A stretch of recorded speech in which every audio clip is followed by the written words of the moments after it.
Hey, it's the Fish Guy back at the studio reporting to you for Fish Guy TV.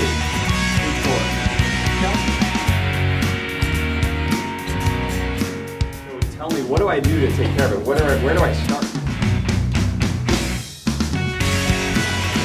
There you go. It's the Fish Guy with something fishy, and John the Science Guy with something fishy. So today we're here to talk about the additives that are going to go into your reef tank. And it's a topic that's way over my head, so we had to bring the science guy in. So Sean, I have a reef tank behind me, and it's full of all hard and soft corals. So tell me, what do I do to take care of it? Where do I start? Well, the most critical part for any reef tank is to maintain your calcium and alkalinity. To do so, you're going to use a few products to do that. The first one being calcium, the second one being 8,4. Calcium, or calcification, will increase the amount of calcium that is in the water that is available for the corals to uptake. Why do they have to uptake it?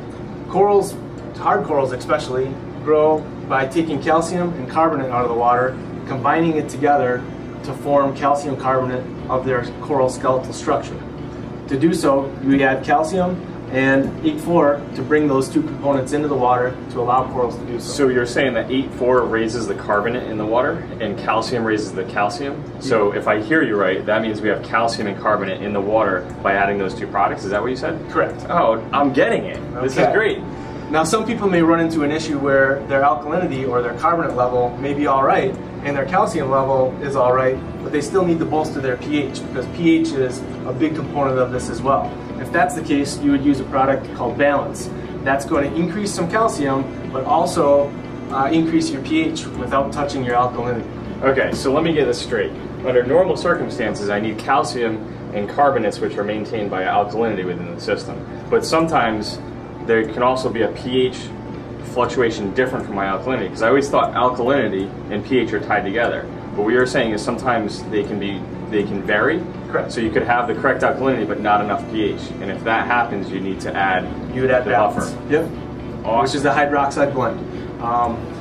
Critical to calcification as well is magnesium. Without any magnesium in the water, you would run into major calcification issues because magnesium allows calcium and alkalinity to be locked together inside the tissue of the coral.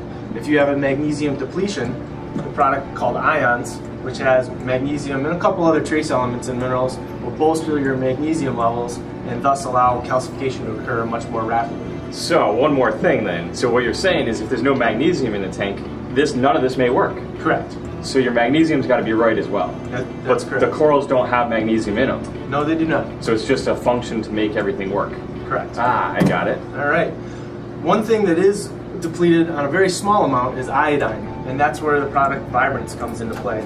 Iodine is removed through protein skimming and algal growth, and therefore if you don't have enough of it, it's good to get a little bit more back into the water. A product like Vibrance will do so very, very well. The next product on the line here is called Fuel. And that's a little bit different than the rest of these guys. Fuel is more of a food source for the corals. It has carbohydrates, fatty acids, and all sorts of good things that the corals can ingest that is going to ultimately help their growth rate. And so you kind of have all this. These are, I like to call, the building blocks.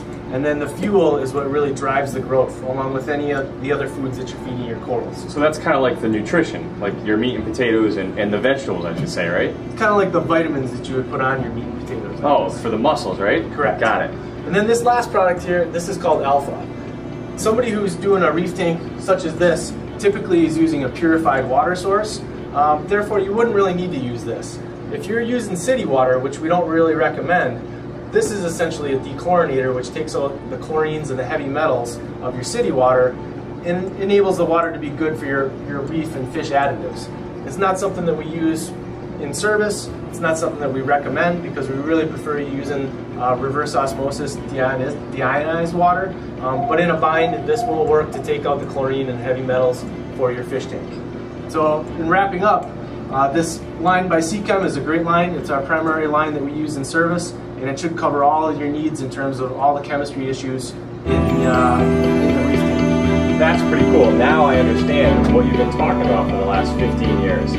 Great. I think I can now maintain a reef tank just fine. This product is only available in stores. We encourage you to come on into Something Fishy and check it out. And check out more of our videos online to get more great tips. Hey, it's Kurt the Fish.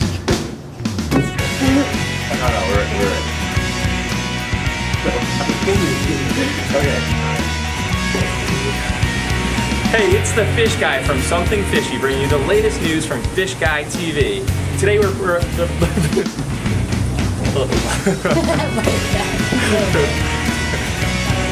Today's episode of Fish Guy TV is going to be brought to you by our training module, and it'll be specifically on your aquarium.